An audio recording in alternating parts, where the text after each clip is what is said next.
मैंने ये लिया है सामान्य मानसिक योग्यता बुद्धि परीक्षण।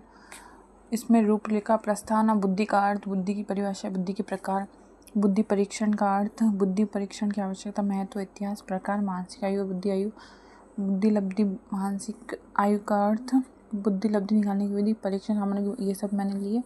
निष्कर्ष और संदर्भ ग्रंथ। फिर मैंने फर्स्ट पॉइंट डाला प्रस्तावना। बुद्धि लब्धि के बारे में प्रस्तावना लिखी है, बुद्धि का अर्थ लिखा है। आप यहाँ से स्क्रीनशॉट ले सकते हो आराम से।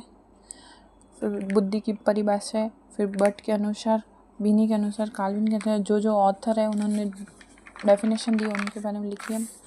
फिर ये बुद्धि के प्रकार। बुद्धि कितने प्रकार की होती है? मूर्त बुद्धि, अमूर्त बुद्धि, सामाजिक बुद्धि।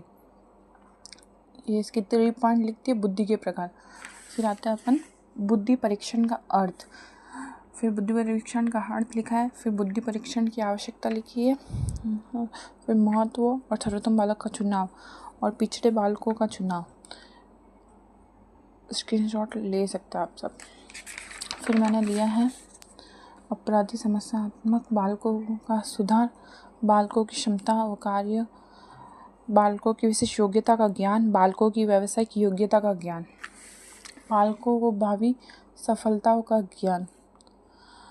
फिर इतिहास लिखा है, फिर उसके प्रकार लिखे हैं। बुद्धि परीक्षण के 2 वर्गों में विभाजित किया था, व्यक्तित्व बुद्धि परीक्षण और सामूहिक बुद्धि परीक्षण। फिर व्यक्तित्व बुद्धि परीक्षण और सामूहिक बुद्धि परीक्षण। फिर मैंने मानसिक आयु, बुद्धि लब्धि और मानसिक आयु का अर्थ और बुद्धि लब्धि का अर्थ लिखा है, ठीक है। फिर बुद्धि लब्धि निकालने की विधि लिखी है, फिर बुद्धि लब्धि का फॉर्मूला लिखा है। फिर मैंने परीक्षण लिखा है, सामग्री लिखी है, प्रयोज्य विवरण लिखा है और फिर परीक्षण विधि लिखी है। फिर निर्देश लिखा है कि कैसे होता है। फिर मैंने परीक्षण तालिका बनाई है कि कैसे इसका परीक्षण किया जाता है, बुद्धि लब्धि का सही निकालने की संख्या। फिर मैंने ये प्रश्न संख्या और ये इसकी पूरी टेबल यहाँ पे खत्म होती है। फिर इसका फॉर्मूला वगैरह ये खत्म होता है। फिर मैंने ये बनाया मानसिक योग्यता वर्गीकरण, जिसमें ना इस मानसिक योग्यता का वर्गीकरण किया है। फिर मैंने निकाला है परिणाम और व्याख्या, जिसमें है ना बुद्धि लब्धि का ये फॉर्मूला लगा के IQ टेस्ट करा जाता है। फिर लिखा है निष्कर्ष एंड फिर संदर्भ ग्रंथ, कहाँ से मैंने ये पुस्तक का नाम, लेखक और प्रकाशक और संस्करण। अगर आपको मेरा वीडियो अच्छा लगा हो please like and share and subscribe.